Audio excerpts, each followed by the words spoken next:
여러분, 이 새벽 기도는 한국 교회가 가지고 있는 정말 축복된 영적인 유산이에요. 예. 그리고 사실은 주님께서 새벽 기도를 먼저 하셨죠. 새벽 아직도 밝기 전에 예수께서 일어나 나가 한적한 곳으로 가서 거기서 기도하시더니, 새벽 아직도 밝기 전에, 캄캄한 새벽이라는 뜻이잖아요. 주님도 기도하셨는데 어떻게 저희들 기도 안 하고 살 수가 있어요?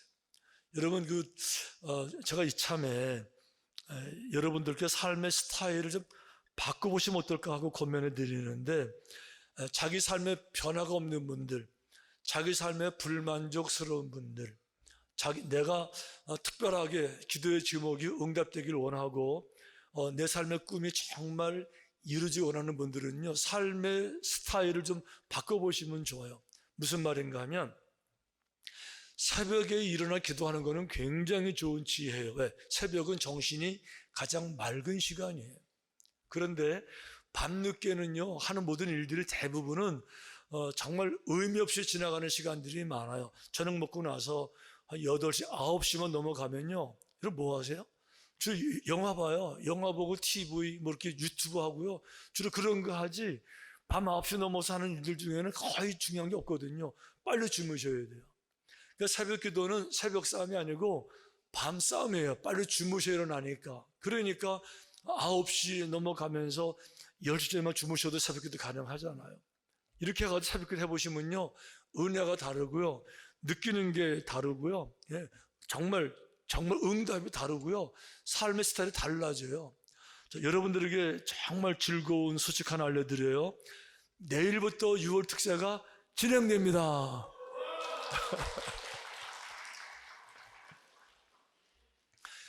새벽 기도 한 번도 안 나오신 분들, 한번 여러분 정말 생각해보세요. 주님도 새벽에 일어나셨어요. 맑은 정신으로. 우리 그렇게 해서 내일부터 특별히 골로새 교회를 공부하게 되는데, 골로새 교회요, 이게 또 특별한 교회, 정말 특별한 교회입니다. 기대감을 가지시고 우리 내일부터 새벽 특세에 동참해 주시기를 바랍니다. 아멘. 한번 따라해 보시겠습니다. 깊은 어둠에서 만난 예수님. 깊은 어둠에서 만난 예수님. 네, 오늘 말씀의 제목입니다.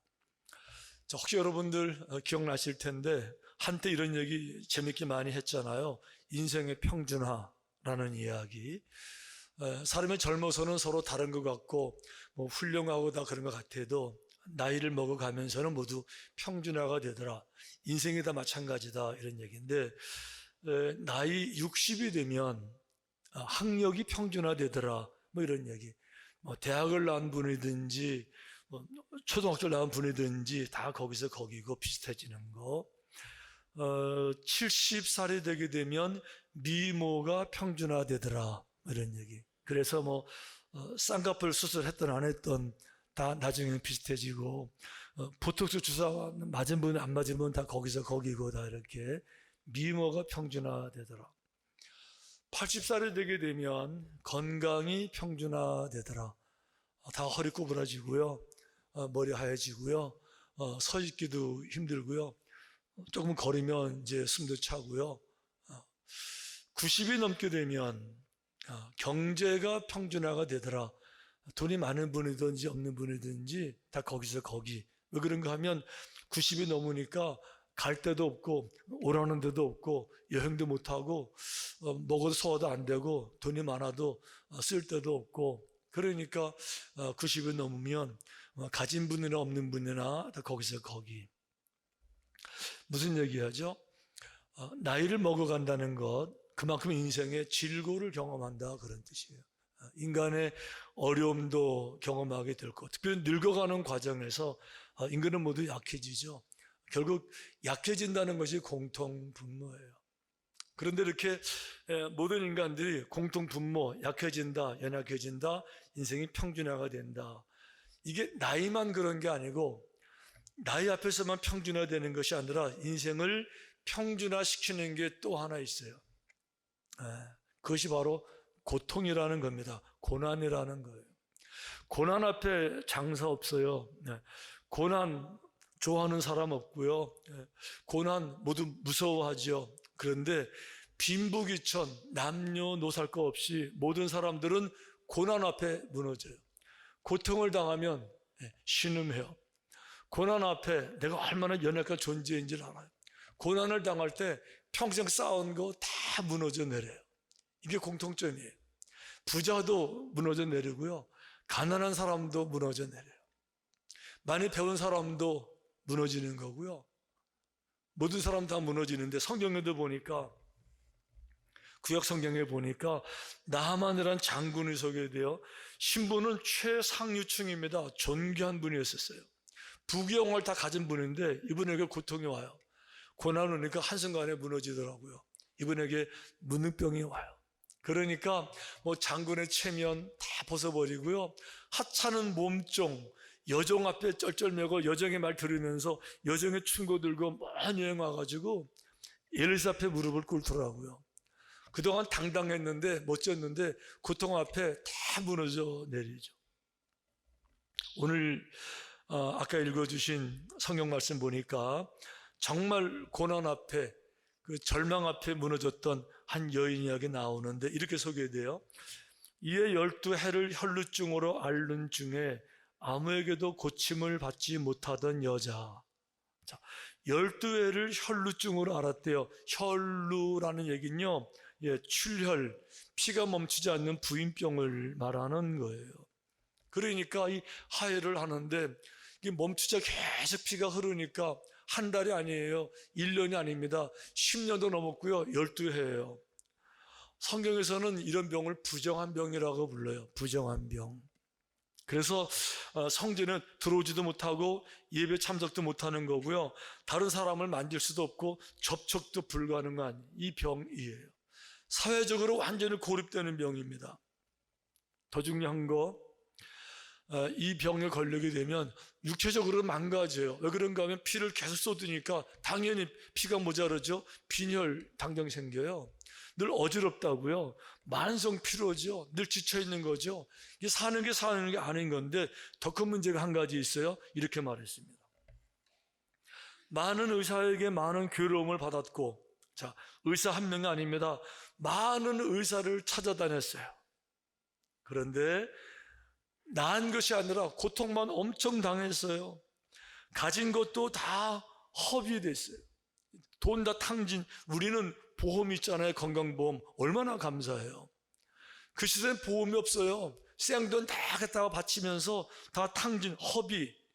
더 중요한 거 그런데도 불구하고 효험이 없고 도리어 더 중해졌어요. 병이 더 중해진 거예요. 정말 여기 중요한 거는 예나 지금이나 그 의사를 좋은 의사 만난다는 게 얼마나 감사한지 몰라요. 우리 교회 의사 몇 분 계시는데 저도 듣는 게 있잖아요. 다른 분들 다 칭찬해서 제가 얼마나 자랑스러운지 몰라요. 얼마나 고마운지 몰라요. 근데 모든 의사가 그런 것이 아니고 의사 잘못 만나게 되면 얼마나 또 힘들고 어려워요.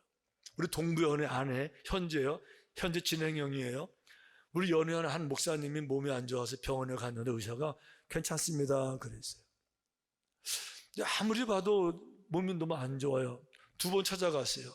그 의사분이 보시더니 괜찮은 건데 그저 좀 필요해서 그런 거니까 괜찮다고.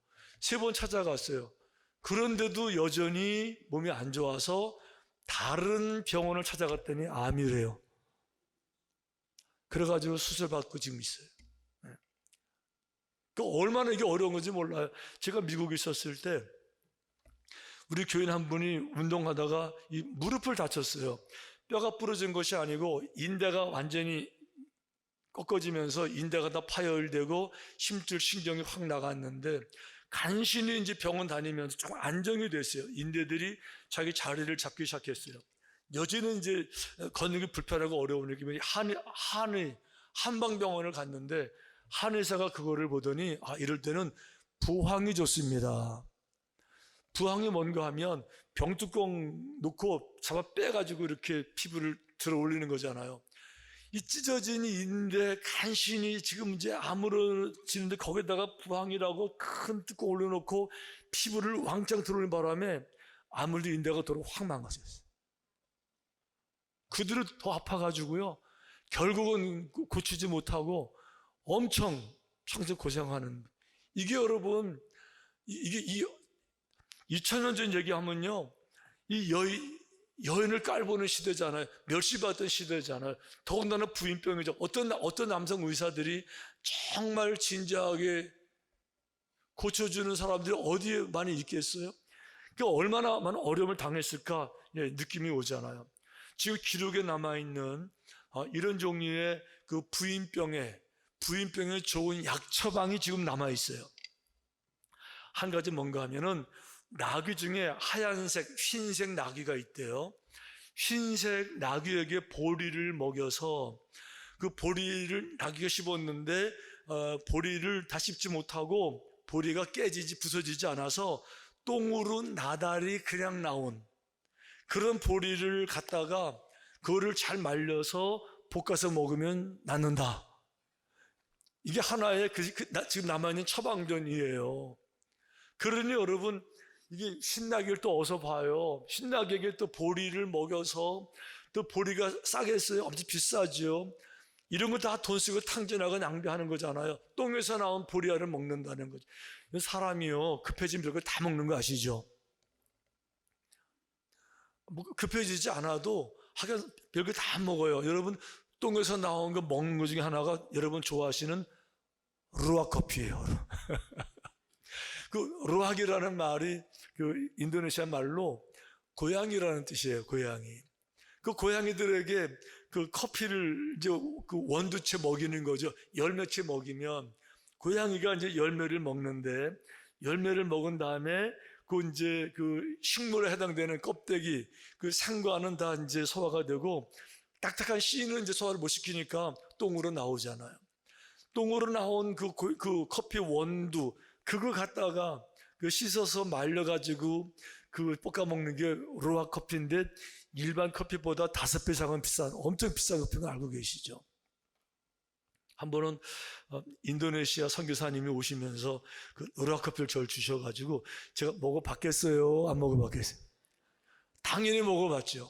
먹어봤는데 제 입에는 그거보다는 브라질 커피가 더 맛있는 것 같아요. 사람들은 별걸 다 먹잖아요. 맛있어도 먹고 필요해도 먹고 그러는데, 이 여인이 뭘 안 해봤겠어요? 돈은 다 탕진했는데 자기 자신은 점점 더 병이 중요해지던 차에 한 가지 소문을 들어요. 예수의 소문을 듣고 무리 가운데 끼어 뒤로 와서 그의 옷에 손을 대니, 예수의 소문을 들었는데 무슨 소문이냐? 자, 지금 이 장면이 그 마가복음도 나오고 다 나오는데, 그 마가복음 5장에 나오는 얘기예요. 자, 5장에 보니까 예수 소문을 들었대요. 무슨 소문일까? 이 마가복음 5장 바로 전반부에 어떤 일이 있는가 하면, 예수님이 거라사라는 지역을 방문해요.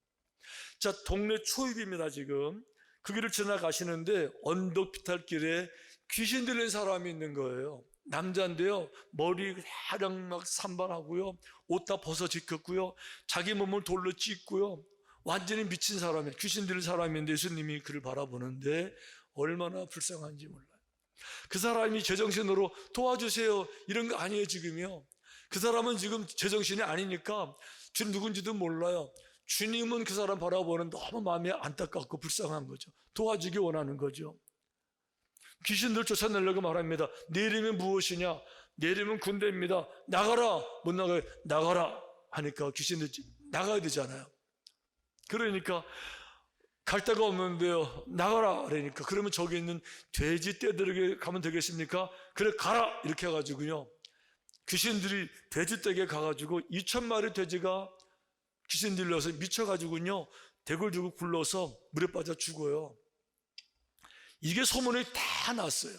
그러니까 이 거라사 지역 사람들이 주님이 자기 도시 오시는 걸 방해하는 거죠. 싫어하는 거. 왜? 주님은 오시게 되면 또 누구 고쳐준다고 병 낫게 한다고 해도 재물에 손해를 받을까 봐 오시지 말라고. 이 소문이 났는데 이 여인이 그 소문을 들은 거죠. 그리고 주님을 다시 생각해요. 주님이 누구신가? 주님은 하나님의 아들, 능력자, 그분 귀신을 쫓아내시는 분, 그분은 모든 일을 가능케 하시는 분, 그분에게는 불가능이 없는 분, 자기 마음에 확실히 알아줘요. 두 번째가 더 중요해요. 그것은 뭔가 하면 주님은 그런데 하나님의 아들이시고 그분은 사랑이 많으신 분, 사람을 외모로 바라보시는 것이 아니라 사람을 사랑하시는 분. 그러니까 귀신 들린 사람이 남들은 그를 버렸어요. 부모들도 그를 버렸어요. 친구들은 그를 무시해요. 이미 사회에서 나고자 합니다. 그러니까 들판에서 혼자 살아가는 그런 사람들, 아무도 관심을 안 갖는 사람들조차도 주님은 그에게도 관심을 가지시고 그를 사랑하시고 그 영혼이 얼마나 소중한 존재를 알고 계시고 한 사람을 구원하시기 위해서 2,000마리 돼지까지 경제적으로 얼마나 많은 큰 돈이, 하지만 돈, 이 정도의 돈보다도 더 중요한 것은 인간이라고 생각, 그분께 나가시게 되면 그분이 나도 불쌍히 여기실 줄 몰라, 그분은 나도 긍휼히 여기시고 내 문제를 해결해 주실 줄 몰라, 이러고 지금 나온 거잖아요 지금.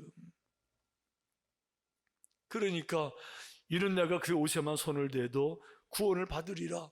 그분은 능력자, 전능자, 거기다가 가난한 사람, 어려움 당하는, 고난당하는 사람, 귀신 들린 사람, 나 같은 사람, 인생의 밑바닥, 절망, 아무것도 기댈 것도 의지도 없는 나 같은 사람도 주님은 버리지 않으시고, 나 같은 사람도 주님은 관심을 가지실 것이고 사랑하실 것이고 도우실 것일 텐데 그 주님께 가야 되겠다, 이러고 지금 나온 거잖아요.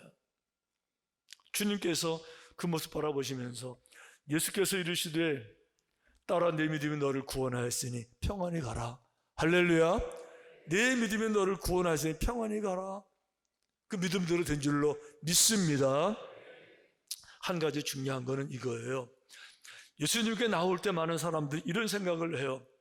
아니, 하나님께 나간다면서 그분은 살아계신 하나님이라면서 그러면 어느 정도 자격을 갖춰야지, 준비를 해야지, 내가 겸비해야지. 내가 이런 모습 이대로 그냥 간다가 받아주실까? 틀렸어요. 이 땅에 많은 종교는 바로 그 부분을 강조해요.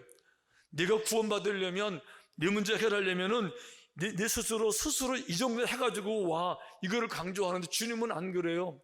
있는 모습 그대로 나오는 거. 이 여인처럼 냄새나는 그 모습으로 그냥 나오는 거예요. 병든 모습 그 모습으로 그냥 나오는 거예요. 제가 담임 목사가 있었던 교회, 옛날 얘기지만 무당하던 분을 교회 왔어요. 이분을 교회에서 은혜 받았어요. 그 무당을 이제 버렸어요. 포기했어요. 그 결단했어요. 예수 제대로 믿기로. 이분이 그때부터 새벽 기도를 나오더라고요. 저는 그냥, 그리고 이렇게만 새벽 기도 나오니까 얼마나 은혜가 있는지 모른다고 너무 좋아하시는 거죠. 저는 당연하죠. 당연히 좋죠. 알아요. 근데 이분이 나중에 보니 그냥 나오는 게 아니고 새벽 3시에 일어나서 추운 겨울인데 찬물로 목욕하고 새벽 기도를 나오는 거예요. 날마다. 제가 그분을 모셔서 물어봤어요. 아니, 추운 겨울에 찬물로 목욕하냐고.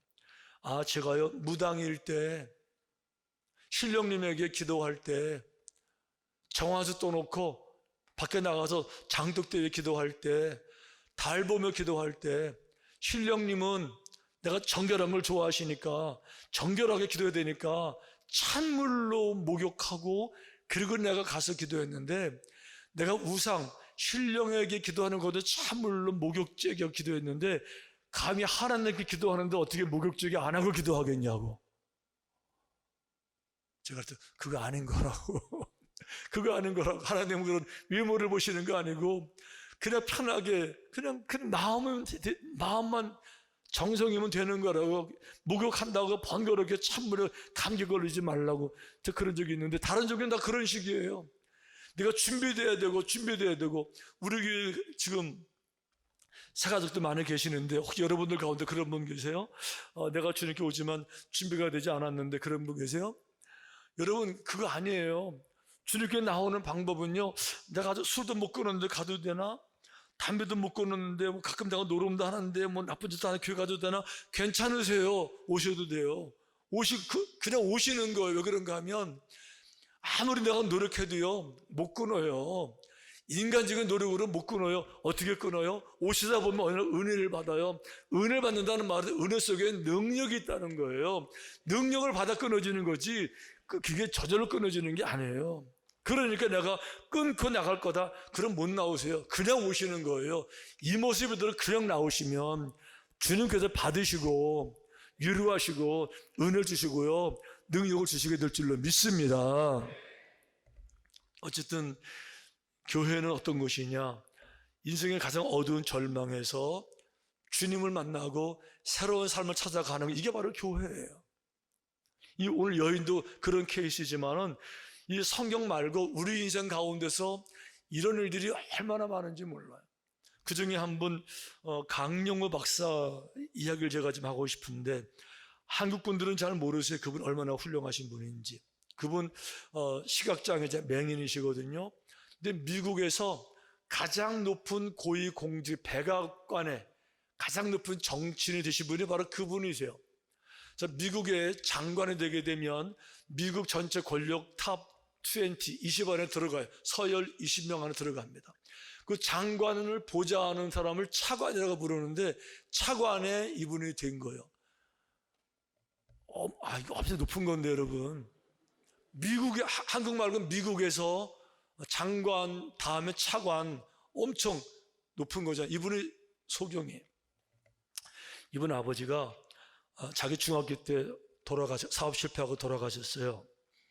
아버지 장례 치르고 얼마 안 돼서 친구들하고 축구하다가 공에 너무 강하게 맞아가지고 두 눈에 망막이 파열됐는데 치료가 안 돼가지고 두 눈을 다 멀게 된 거예요. 엄마가 살아있었는데 엄마가 남편 죽었죠. 아들 소경됐죠. 엄마가 너무 비참하게 너무 절망 가운데 힘들어서 스스로 목숨을 끊었어요. 그 위에 누나가 하나 있었는데 누나도 병들어 죽었어요. 남은 사람은 자기하고 동생 둘밖에 없었는데 동생들은 고아원으로 버려졌고 자기는 맹학교로 끌려갔어요. 그분이 이렇게 말했어요. 진짜 캄캄한 절망이었다. 상징적인 의미가 아니고 눈이 안 보여요. 내 인생은 캄캄 그 자체였다.